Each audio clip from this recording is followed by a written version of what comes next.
ನಮಸ್ಕಾರ ಗೆಳೆಯರೇ, ನಮ್ಮ ಚಾನೆಲ್ಗೆ ಸ್ವಾಗತ. ಇಂದು ನಾನು ನಿಮ್ಗೆ ನನ್ನ ಜೀವನದಲ್ಲಿ ನಡೆದ ಒಂದು ಮರೆಯಲಾಗದ ಘಟನೆಯನ್ನು ಹೇಳಲಿದ್ದೇನೆ. ನನ್ನ ಹೆಸರು ಆಕಾಶ್.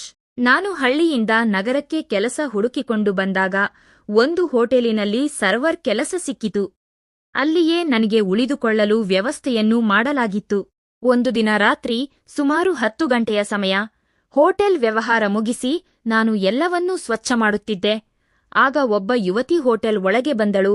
ನಾನು ಅವಳಿಗೆ ನೀವು ಯಾರು, ಇಲ್ಲಿಗೆ ಯಾಕೆ ಬಂದಿದ್ದೀರಿ ಎಂದು ಕೇಳಿದೆ. ಅದಕ್ಕೆ ಅವಳು, ನಾನು ಬೇರೆ ಊರಿನಿಂದ ಇಲ್ಲಿಗೆ ಬಂದಿದ್ದೇನೆ, ದಾರಿ ತಿಳಿಯುತ್ತಿಲ್ಲ ಎಂದಳು. ನಾನು ಅವಳಿಗೆ, ಈ ಸ್ಥಳ ಹೆಣ್ಣು ಮಕ್ಕಳಿಗೆ ಅಷ್ಟು ಸುರಕ್ಷಿತವಲ್ಲ, ನೀನು ಎಲ್ಲಿಂದ ಬಂದಿದ್ದೀಯೋ ಅಲ್ಲಿಗೆ ಮರಳಿ ಹೋಗು ಎಂದು ಬುದ್ಧಿಮಾತು ಹೇಳಿದೆ. ಆದರೆ ಅವಳು ಕಣ್ಣೀರು ಹಾಕುತ್ತಾ, ನಾನು ಈ ನಗರಕ್ಕೆ ಹೊಸಬಳು, ದಾರಿ ತಪ್ಪಿ ಕಳೆದು ಹೋಗಿದ್ದೇನೆ, ದಯವಿಟ್ಟು ನನಗೆ ಇಂದೊಂದು ರಾತ್ರಿ ಸಹಾಯ ಮಾಡಿ ಎಂದು ಬೇಡಿಕೊಂಡಳು. ಪಾಪ ಅನಿಸಿ ನಾನು ಸ್ವಲ್ಪ ಯೋಚಿಸಿ, ಸರಿ, ಇವತ್ತು ರಾತ್ರಿ ಇಲ್ಲೇ ಇರು, ಬೆಳಿಗ್ಗೆ ನಿನ್ನ ದಾರಿ ನೀನು ನೋಡಿಕೋ ಎಂದೆ. ನಂತರ ಅವಳು ಹಸಿವಿನಿಂದ ಊಟ ಕೇಳಿದಳು. ನಾನು ಅವಳಿಗೆ ಊಟ ಬಡಿಸಿದೆ. ಅವಳು ಕೈ ತೊಳೆದುಕೊಳ್ಳುವಾಗ ಮಾತು ಮುಂದುವರಿಸಿದೆ. ಅವಳು ತನ್ನ ಹೆಸರು ಮಾಯಾ ಎಂದು ಪರಿಚಯಿಸಿಕೊಂಡಳು. ಮಾಯಾ ನೋಡಲು ತುಂಬಾನೇ ಸುಂದರವಾಗಿದ್ದಳು. ಅವಳ ಮುಗ್ಧತೆ ನನ್ನನ್ನು ಸೆಳೆಯಿತು. ಮಾತಿನ ನಡುವೆ ಅವಳು ಇದ್ದಕ್ಕಿದ್ದಂತೆ, ನನ್ನನ್ನು ಮದುವೆಯಾಗುತ್ತೀರಾ ಎಂದು ಕೇಳಿದಳು. ಆ ಕ್ಷಣ ನನಗೆ ಏನು ಹೇಳಬೇಕೆಂದು ತಿಳಿಯಲಿಲ್ಲ. ಆದರೆ ಅವಳ ಪರಿಸ್ಥಿತಿ ಮತ್ತು ಅಂದವನ್ನು ನೋಡಿ ನಾನು ಒಪ್ಪಿಗೆ ಸೂಚಿಸಿ ತಲೆಯಾಡಿಸಿದೆ. ರಾತ್ರಿ ಸಮಯ ಕಳೆಯುತ್ತಿತ್ತು. ಹೋಟೆಲ್ ಕೆಲಸಗಾರರೆಲ್ಲ ಹೊರಟು ಹೋದರು. ನಾನು ಹೋಟೆಲ್ ಶಟರ್ ಹಾಕಿ ನನ್ನ ಹಾಸಿಗೆಯನ್ನು ಸಿದ್ಧಪಡಿಸಿಕೊಂಡೆ. ಮಾಯಾ ಬಂದು ನನ್ನ ಪಕ್ಕದಲ್ಲೇ ಕುಳಿತಳು.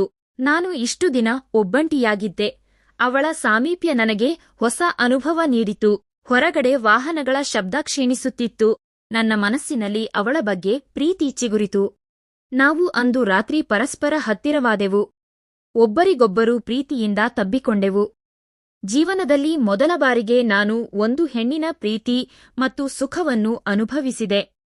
ನನ್ನ ಕನಸಿನಲ್ಲೂ ಇಷ್ಟು ಬೇಗ ಇದೆಲ್ಲ ನಡೆಯುತ್ತದೆ ಎಂದು ನಾನು ಅಂದುಕೊಂಡಿರಲಿಲ್ಲ. ಮರುದಿನ ಬೆಳಿಗ್ಗೆ ಎದ್ದ ಕೂಡಲೇ ಅವಳಿಗೆ ತಿಂಡಿ, ಟೀ ಮಾಡಿಸಿಕೊಟ್ಟೆ. ನಂತರ ನಮ್ಮಿಬ್ಬರ ಜೀವನಕ್ಕಾಗಿ ಒಂದು ಬಾಡಿಗೆ ಮನೆ ಹುಡುಕಲು ನಗರವಿಡೀ ಅಲೆದಾಡಿದೆ. ಆದರೆ ಎಲ್ಲಿಯೂ ಸರಿಯಾದ ಮನೆ ಸಿಗಲಿಲ್ಲ.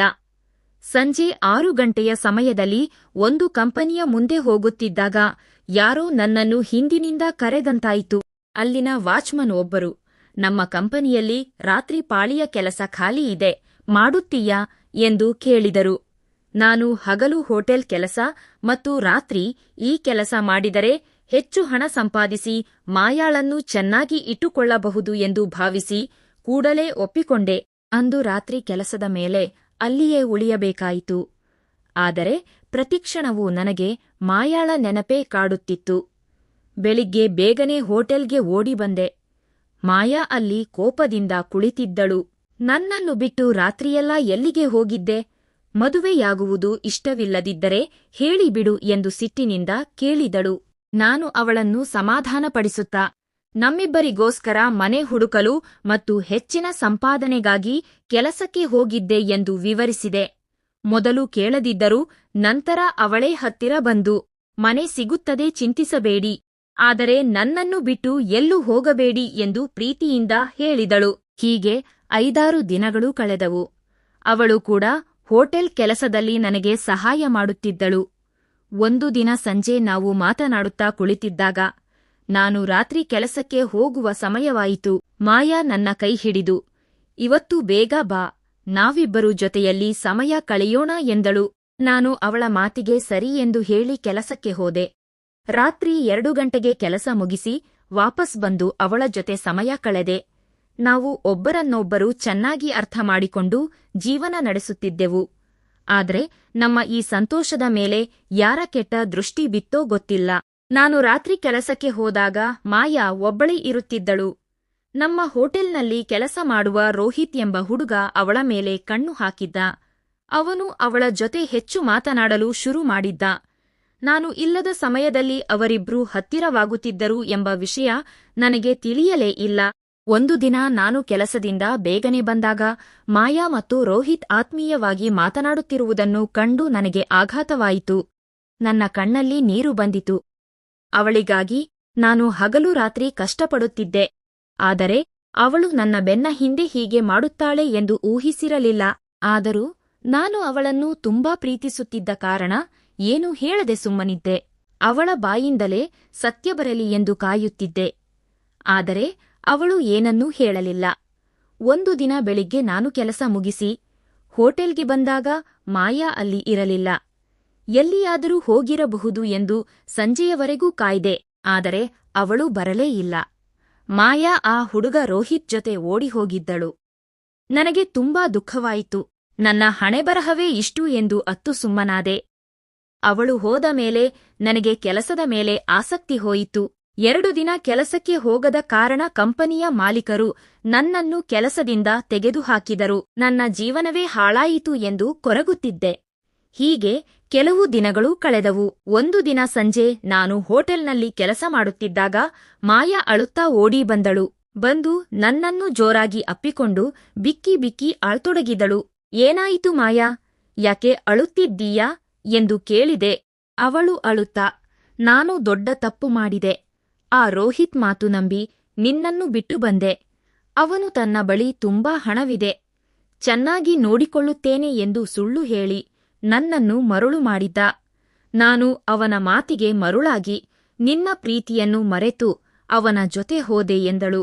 ಮುಂದುವರಿಸಿ ಅವಳು, ಅವನು ನನ್ನನ್ನು ಯಾವುದೇ ಮನೆಗೆ ಕರೆದೊಯ್ಯಲಿಲ್ಲ. ಒಂದು ಹೋಟೆಲ್ ರೂಮಿನಲ್ಲಿ ಇರಿಸಿದ. 3 ದಿನ ನನ್ನನ್ನು ಬಳಸಿಕೊಂಡ. 4ನೇ ದಿನ ಬೆಳಿಗ್ಗೆ ಎದ್ದು ನೋಡಿದಾಗ ಅವನು ಅಲ್ಲಿರಲಿಲ್ಲ. ಸಂಜೆಯವರೆಗೂ ಕಾಯ್ದೆ, ಅವನು ಬರಲೇ ಇಲ್ಲ. ಹೋಟೆಲ್ ಮ್ಯಾನೇಜರ್ ಬಂದು ರೂಮ್ ಖಾಲಿ ಮಾಡಲು ಹೇಳಿದರು ಎಂದಳು. ಅವನು ಕೇವಲ ನನ್ನನ್ನು ದೈಹಿಕ ಸುಖಕ್ಕಾಗಿ ಬಳಸಿಕೊಂಡು ಮೋಸ ಮಾಡಿ ಓಡಿ ಹೋಗಿದ್ದಾನೆ. ನನಗೆ ಈಗ ಯಾರೂ ಇಲ್ಲ, ದಯವಿಟ್ಟು ನನ್ನನ್ನು ಕ್ಷಮಿಸು ಎಂದು ಕಾಲಿಗೆ ಬಿದ್ದು ಅತ್ತಳು. ಅವಳು ಮಾಡಿದ ತಪ್ಪು ದೊಡ್ಡದಿದ್ದರೂ ನನ್ನ ಪ್ರೀತಿ ಅವಳ ಮೇಲಿನ ಕೋಪಕ್ಕಿಂತ ಹೆಚ್ಚಾಗಿತ್ತು. ನಾನು ಅವಳನ್ನು ಕ್ಷಮಿಸಿ ಮತ್ತೆ ಸ್ವೀಕರಿಸಿದೆ. ಈಗ ನಾವಿಬ್ಬರೂ ಮದುವೆಯಾಗಿದ್ದೇವೆ. ನಮಗೆ ಮಾಯಾಳಂತೆಯೇ ಸುಂದರವಾದ ಒಂದು ಹೆಣ್ಣು ಮಗು ಇದೆ. ನಾವು ತುಂಬಾ ಸಂತೋಷವಾಗಿದ್ದೇವೆ. ಗೆಳೆಯರೇ, ಈ ಕಥೆಯ ಉದ್ದೇಶ ಏನೆಂದರೆ, ಯಾರನ್ನೂ ಕಣ್ಣು ಮುಚ್ಚಿ ನಂಬಬೇಡಿ. ನಿಮ್ಮನ್ನು ನಿಜವಾಗಿ ಪ್ರೀತಿಸುವವರನ್ನು ಎಂದಿಗೂ ದೂರ ಮಾಡಬೇಡಿ. ಈ ಕಥೆ ನಿಮಗೆ ಇಷ್ಟವಾದಲ್ಲಿ ವಿಡಿಯೋಗೆ ಲೈಕ್ ಮಾಡಿ, ಶೇರ್ ಮಾಡಿ ಮತ್ತು ನಿಮ್ಮ ಅನಿಸಿಕೆಗಳನ್ನು ಕಾಮೆಂಟ್ ಮಾಡಿ. ಇಂತಹ ಇನ್ನಷ್ಟು ಆಸಕ್ತಿದಾಯಕ ಕಥೆಗಳಿಗಾಗಿ ನಮ್ಮ ಚಾನೆಲ್ ಅನ್ನು ಸಬ್ಸ್ಕ್ರೈಬ್ ಮಾಡಿಕೊಳ್ಳಿ. ಧನ್ಯವಾದಗಳು.